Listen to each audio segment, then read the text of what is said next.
I16M have been dating my girlfriend Lyra16F for almost a year. We've known each other since 7th grade.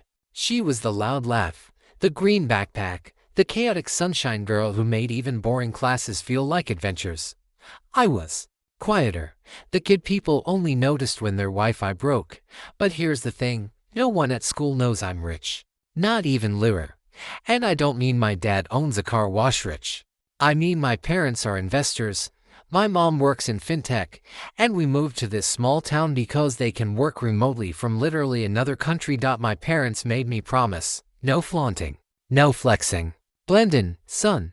So I wore cheap hoodies, used an old phone, and biked to school even though my family literally owns 3 cars. Everything was fine. Until I fell for Lyra. Her family struggles financially. She sells handmade bracelets on Instagram. Her mom works 2 jobs. Her dad disappeared in Poland. Her grandma is the type who says, don't like rich boys. They only break poor girls' hearts. Funny. Because she'd die if she knew just how wrong I was for their family. Lyra fell for me thinking I was just a sweet, kind boy with terrible handwriting and good music taste. I didn't lie. I just didn't tell the whole truth, because I knew what money does to people. It started small. I bought Lyra chocolate, tea, notebooks, silly gifts, normal boyfriend stuff. But once she said, you spend too much on me. I know you're not a rich kid. I laughed and lied. I just save money for things that matter. She had jealousy issues sometimes, especially toward Dasha, a girl from my old school who actually knows about my real life. Dasha promised to keep the secret, but Lyra would watch us talking and whisper, why does she look at you like that? Like she knows something I don't.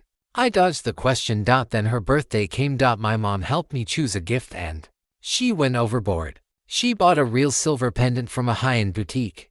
Not flashy, but definitely expensive. I told her it was too much, and she said, if you love her, why pretend to be poorer than you are? So now I'm standing at Lyra's house, holding the tiny box, sweating like an idiot. She opens it, sees the pendant, her eyes widen, then her mom notices the brand, then her grandma.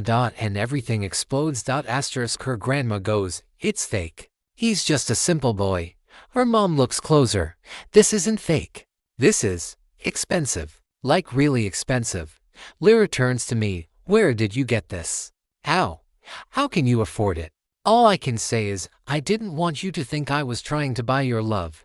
But the grandma is already in full drama mode. Rich boys are all the same. Tricking poor girls, then leaving. Her mom, why did you lie? Why pretend to be broke? Is this some kind of game? Lyra looks at me like I've cracked her entire universe. You hid a whole part of yourself. A big part. I try to explain that I wasn't hiding me. I was hiding the money. Because every time people find out, they treat me differently. They want something. They change. They stop seeing me and start seeing dollar signs. But no words come out. Her mom finally says, take the gift and leave. We don't tolerate manipulation here, Lyra whispers. What if it wasn't manipulation? But her grandma shuts it all down. Get out. And I was kicked out. We didn't talk for a week. School felt like walking inside an aquarium, everyone staring, whispering. Dasha told me, you knew this would happen. Money ruins people. And I couldn't argue. Then one night Lyra texted to come. We need to talk. We met at the playground where we had our first hug. She sat on a swing, gripping the chains like they were holding her whole world together. She said, I'm not mad because you're rich. I'm mad because you decided who I am to you without even asking me. I finally spoke. I was scared you'd stop seeing me. I wanted someone to love me for who I am, not for what my family has. She looked at me, eyes soft. I'm not everyone. I'm Lyra. I'm your Lyra. If you still want that. We talked for hours. Laughed, cried. She apologized for her jealousy. I apologized for hiding things. We agreed to never run away from hard conversations again. And when she hugged me, everything felt right again. Her mom is still cold to me. Her grandma glares like I'm a walking ATM. School calls me oligarch boy. But I still have Lyra. And sometimes, that's enough. But late at night I still wonder, did I screw everything up? Ada for hiding the truth. Or was I just trying to finally be loved for me? A week after we reconciled, Lyra finally said the words I had been terrified to hear. I want to see where you live. My stomach instantly dropped out. My house is in a mansion, but it's definitely not something a broke, quiet kid should be living in. Marble floors, massive windows, stupidly large kitchen, the whole thing screams wealth even if you try to tone it down. I tried to stall. She didn't let me. So that Saturday, she showed up at my gate and froze. Her eyes widened. She whispered, "This isn't a house. This is an embassy." I laughed awkwardly. She didn't. She walked inside, looked around, and said, "I feel like I should take my shoes off, bow to someone, and pretend I'm not touching anything." But then she smiled, a real smile, and that made everything okay again. My mom took about 3 seconds to fall in love with Lyra. By minute 5, they were drinking tea together. By minute 10, my mom was showing her embarrassing baby pictures of me. By the end of the hour, my mom whispered, "Don't lose this girl. I will personally fight you." Lyra laughed. I wanted to die of embarrassment, but the moment that hit me hardest, when Lyra looked at my mom and said, "Thank you for raising him to be such a good person." And my mom actually teared up. Unfortunately, the happiness didn't last long. I tried to talk to her mom again, tried to explain, tried to make peace, but her mom looked at me like I was a threat. Her grandma literally muttered, "Money attracts devils." Then her mom said, "If you care about our girl, stop confusing her. You don't belong in our world." It stung more than I expected. Lyra defended me, which turned into a fight between her and her mom. They barely spoke for days afterward, and even though she said it wasn't my fault, I still felt like the cause. The girl from my old school kept trying to check in on me. She wasn't flirting. She wasn't hitting on me. She just knew what I was dealing with. But Lyra still got tense every time she saw a notification from her.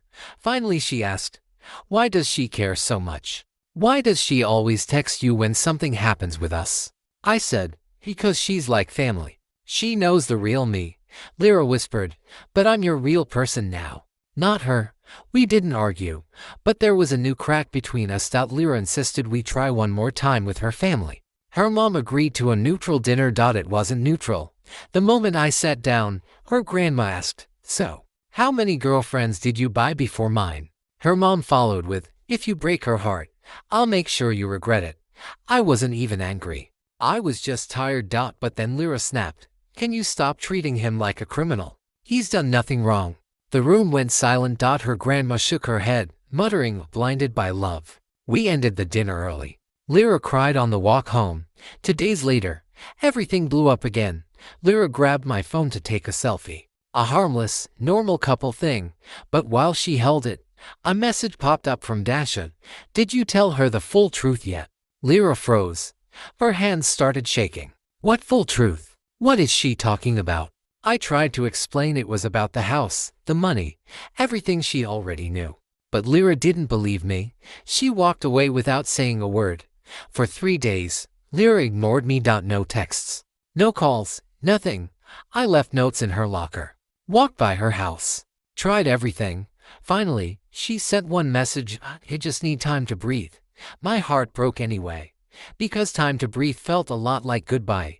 When she finally agreed to see me, she looked exhausted. She said, "I wasn't angry at you.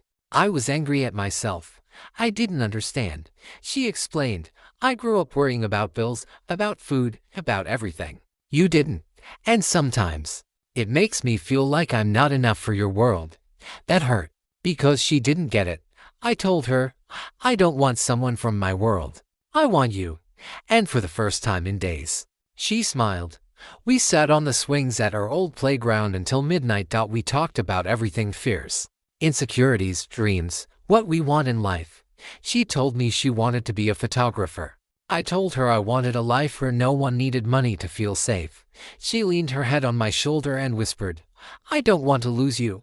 I answered, "Then don't." And she kissed me. Slow, soft, warm. It felt like the world finally clicked back into place. The next morning, Lyra's mom called me. I thought she'd yell.